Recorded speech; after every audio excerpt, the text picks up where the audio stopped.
Hello friends, आज की हमारी जो कहानी है उसका नाम है पंखों के मेहमान। गांव के बाहर एक पीपल का पेड़ था जिसके नीचे एक पुराना कुआं था। कुएं का पानी सूख चुका था। उसकी दीवारों पर अब भी जमाने की नक्काशियाँ चमकती थीं। उस पेड़ के नीचे अक्सर बूढ़े रामस्वरूप बैठा करते थे। उनके हाथ में एक छोटी सी मटकी रहती थी और कुछ दाने। गांव के बच्चे उन्हें दादाजी कहकर पुकारते थे और उनके पास सुनकर बैठकर कहानियाँ सुनते थे।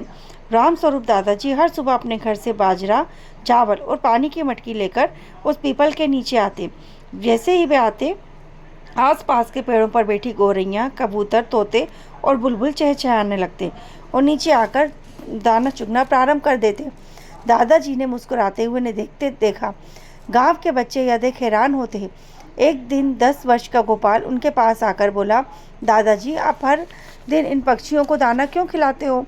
रामस्वरूप ने गोपाल को पास बिठाया और बोला, बेटा, ये भगवान के जीव हैं, ये बोल नहीं सकते, लेकिन हमें भूख प्यास लगती है, उसी तरह इन्हें भी भूख प्यास लगती है। इंसान तो अपना खाना पीना जुटा लेता है, पर ये बेचारे तो हमारी सहायता पर निर्भर रहते हैं। गोपाल ने कहा, आप सही कह रहे हैं दादाजी, लेकिन मेरे मन में एक प्रश्न था। उसने पूछा, यदि इन्हें ना दें तो ये जंगल में खाना ढूंढ सकते हैं ना?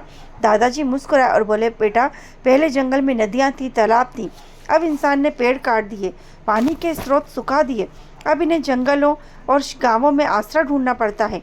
अब हम इनका ध्यान नहीं रखेंगे तो ये मर जाएंगे। दादाजी की बातें सुनकर यह बातें गोपाल के मन में घर कर गईं। अगले दिन वह अपने घर से मुट्ठी भर दाने और एक कटोरी में पानी लेकर आया। उन्हें पीने के लिए उनके पास रखा। धीरे धीरे अन्य बच्चे भी यही करने लगे। हर सुबह एक छोटी सी सभा लगने लगी। बच्चे अपने घर से दाना पानी लाते, पक्षियों को देते, रामस्वरूप से कहानी सुनते। समय बीतता गया। रामस्वरूप बूढ़े हो गए और फिर अधिक चल फिर नहीं पाते थे। उनके स्थान पर गोपाल और मित्र पक्षियों की देखभाल करने लगे। गांव में यह एक परंपरा बन गई। एक दिन गांव में भीषण गर्मी पड़ी तो आसपास के तालाब सूख गए। पक्षी थके मांदे पेड़ों पर आकर बैठ जाते। बच्चों ने तुरंत गांव के हर पेड़ के नीचे एक मिट्टी का बर्तन रखा, उसमें पानी भर दिया। पक्षियों की चहचहाहट से पूरा गांव गूंज उठा। लोग दूर दूर से देखने आते।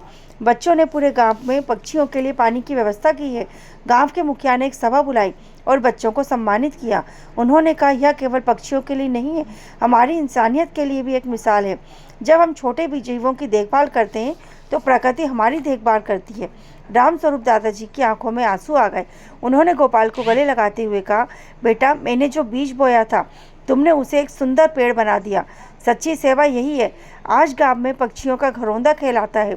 जी हाँ, हम हर पेड़ के नीचे पानी और दाने रखे जाते हैं। यह कहानी हमें यह सिखाती है कि छोटे छोटे प्रयास बड़े बड़े बदलाव ला सकते हैं। हमें प्रकृति और जीवों की देखभाल करना चाहिए ताकि हमारी धरती हरी भरी और जीवंत बनी रहे। राधे राधे।